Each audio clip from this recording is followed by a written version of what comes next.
नमस्कार, स्वागत है साहित्यिक झरोखा चैनल पर। आज हम करेंगे रसखान जीवन व साहित्यिक परिचय। रसखान रीतिकाल के एक प्रसिद्ध कवि माने गए हैं, तो आइए आज इनके बारे में विस्तार से जानते हैं। देखिए, रसखान की अगर बात करें तो हिंदी साहित्य में कृष्ण भक्त और रीतिकालीन कवियों में इनका महत्वपूर्ण स्थान है। रसखान को रस की खान भी कहा जाता है। भारतेंदु हरिश्चंद्र ने जिन मुस्लिम हरिभक्तों के लिए कहा था कि इन मुसलमान हरिजनन पर कोटिन हिंदू वारिये, अर्थात इन मुसलमान होते हुए भी जो हरि के जन हैं, हरि का भजन करने वाले कवि हैं, इस पर कोटिन करोड़ों हिंदू भी न्यौछावर हैं। उनमें रस खान का नाम क्या है, सर्वोपरि है। इनके जन्म की अगर बात करें तो जो भी इनके साक्ष्य उपलब्ध होते हैं या स्रोत उपलब्ध होते हैं, उनके अनुसार इनका जन्म सन 1533 से 1558 के बीच में माना गया है। लेकिन क्योंकि वास्तविक कोई प्रमाण नहीं प्राप्त होता, इसीलिए अलग अलग लेखकों ने अलग अलग समय काल निर्धारित किया है। लेकिन अगर देखा जाए तो इनका समयकाल अकबर के राज्यकाल, जो कि 1556 से 1605 है, इसी के समकालीन ये भी रहे हैं। यानी इसी समय काल में जो रसखान है वो उनका समय काल भी रहा है। तो कुछ इनका जन्म मानते हैं कि पिहानी में हुआ था, और कुछ लोग मानते हैं कि जो पिहानी है ये कहाँ है, दिल्ली के समीप है। लेकिन कुछ लोगों का विचार है कि पिहानी कहाँ है, उत्तर प्रदेश के हरदोई जिले में है, और इसी को सर्वमान्य स्वीकार किया गया है। इनका जन्म संवत 1590 ईस्वी मानना ज़्यादा समीचीन प्रतीत होता है, या 1590 हमें स्वीकार कर लेना चाहिए। लेकिन इस पर मतभेद है, अलग अलग विद्वानों ने अलग अलग स्वीकार किया है अपनी अपनी खोज या शोध के अनुसार। तो आप यहाँ पर ध्यान दें कि क्योंकि कई बार कमेंट आते हैं कि मैडम आपने गलत बताया है, या ये गूगल पर ऐसे था या किताब में ऐसे है। तो यहाँ पर जो सर्वसम्मति से स्वीकार किया गया है वो यही है, 1590 ईस्वी स्वीकार किया गया है।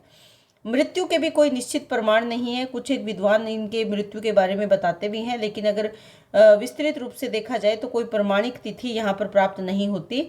हाँ, इनकी जो समाधि है ये महावन मथुरा में स्थित है, ये निश्चित और है, क्योंकि देखिए ये यहीं पर आकर जब कृष्ण भक्ति में लीन हो गए थे तो यहीं पर उन स्थानों पर आकर रहने लगे थे जहाँ पर जिन स्थानों से कृष्ण जी जुड़े हुए थे। इसीलिए इनका जो जगह है या स्थान है इनकी समाधि का, वो महावन स्थान है जो कि मथुरा में है।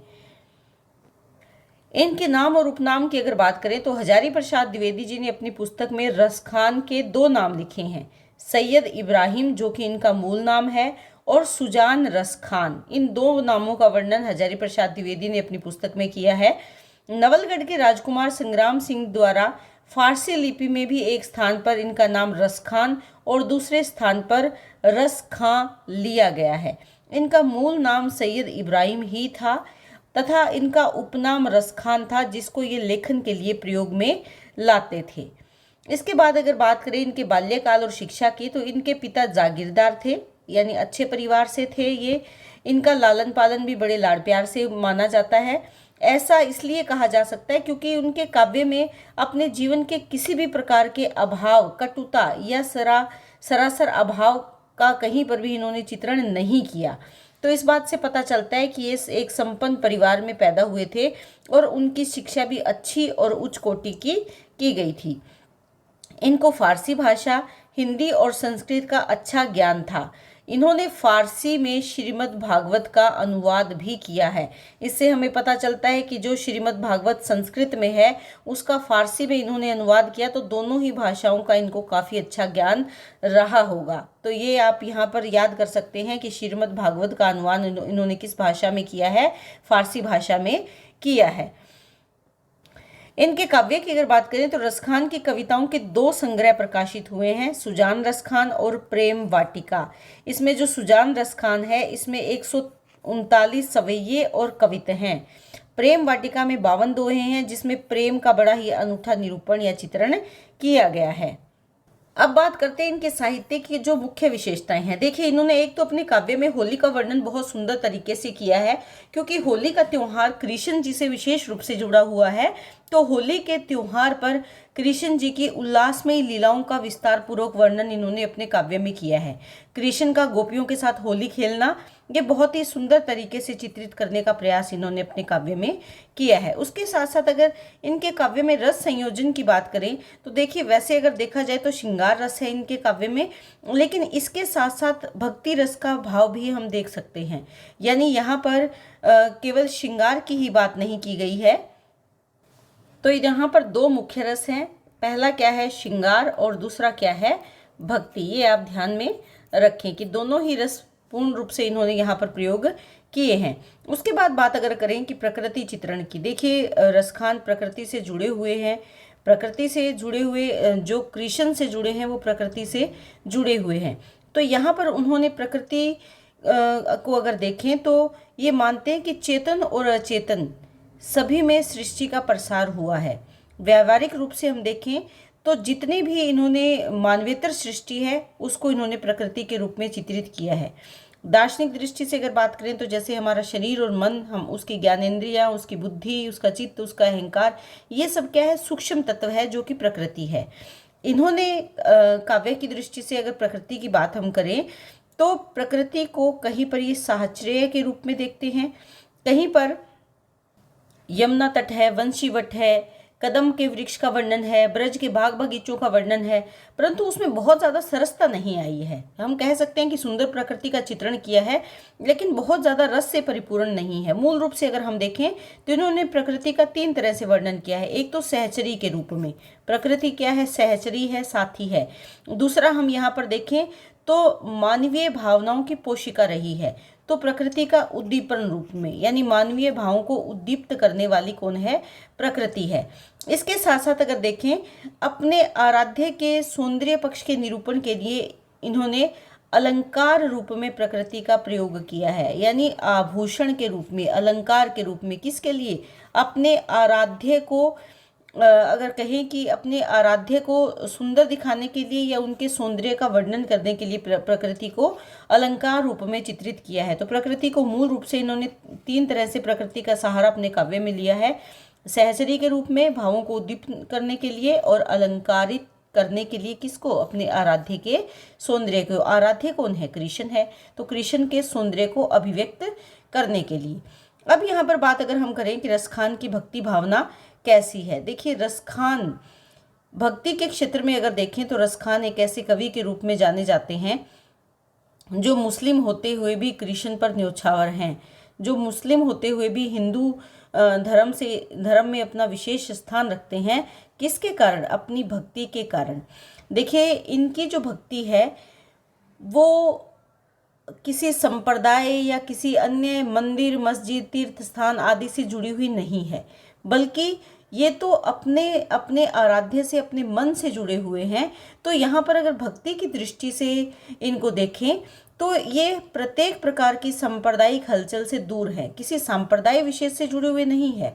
दास्य भाव की भक्ति भी करते हैं। कहीं पर अगर हम ये देखें तो अपने जीवन को अपने कृष्ण में विलीन कर देना चाहते हैं। ये अगर जन्म भी लेना चाहते हैं तो उन स्थानों पर, उस रूप में, उस जगह, उस वस्तु के तौर पर जो कृष्ण से जुड़ी हो। तो इसलिए हम कह सकते हैं कि इनका जो भक्ति भाव है ये एक अलग प्रकार का भक्ति भाव है, जो सांप्रदायिकता से अलग है, जो स्वच्छंद भक्ति के हम देख सकते हैं कि ये स्वच्छंद भाव की भक्ति से परिपूर्ण नजर आते हैं। उसके बाद अगर हम बात करें भाषा की, देखिए इस समय काल की जो भाषा थी, मूलतः भक्ति भाव से जुड़ी हुई जो भाषा थी वो थी ब्रज भाषा। तो यहाँ पर भाषा की अगर बात करें तो वैसे तो ब्रज भाषा यहाँ पर विशेष रूप से देखी जा सकती है, और इसी ब्रज भाषा का प्रयोग रसखान ने अपने साहित्य में भी किया है। इन्होंने जो अन्य उस समय काल के जो बोलचाल के शब्द थे उन शब्दों को साहित्यिक शब्दावली में प्रयोग करने का प्रयास भी किया है। तो इनकी जो काव्य की मूल भाषा है वो कौन सी भाषा है, ब्रज भाषा है। वैसे हम पहले बात कर चुके हैं कि इनको संस्कृत का भी अच्छा ज्ञान था, संस्कृत के साथ साथ इनको फारसी भाषा का भी अच्छा ज्ञान था। लेकिन कृष्ण काव्य जो इनका है वो मूलतः ब्रज भाषा में ही रचित है, यानी ब्रज भाषा से ये जुड़े हुए रहे हैं। कृष्ण के प्रति जो इनके भावों की अभिव्यक्ति है वो ब्रज भाषा में ही हुई है। उसके बाद अगर बात करें कि रसखान के की भक्ति में कौन सा दर्शन है, देखिए जो रसखान है वो भक्त हैं और अपने आराध्य के प्रति उनके जो विचार हैं वो अपने आप में अद्भुत है। मुस्लिम होते हुए भी हिंदू इष्ट के प्रति इस प्रकार के विचार देखना अपने आप में एक अलग ही दर्शन हम इसे मान सकते हैं। वैसे तो ये अगर हम इनको देखें तो ये स्वच्छंद है, स्वतंत्र हैं, क्योंकि मैंने बताया कि ये किसी भी संप्रदाय से जुड़े हुए नहीं है। कहीं पर भी ये किसी दर्शन को स्पष्ट रूप से प्रकट नहीं करते हैं।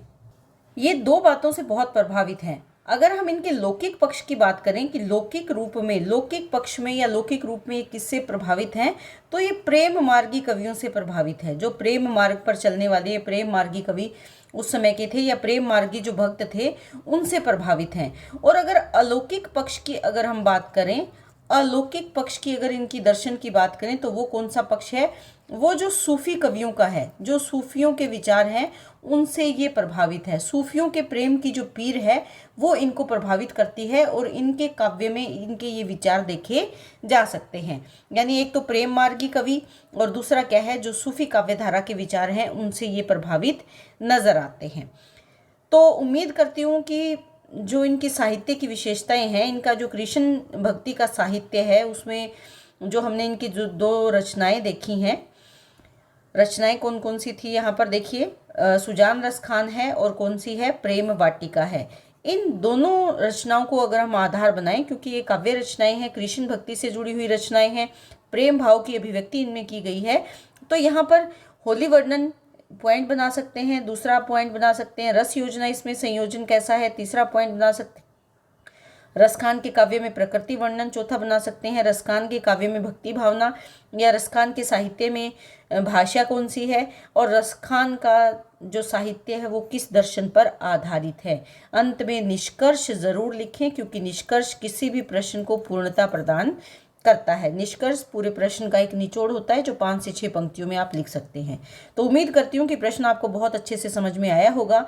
बहुत बहुत धन्यवाद। चैनल से इसी तरह जुड़े रहें। लाइक शेयर सब्सक्राइब ज़रूर करें।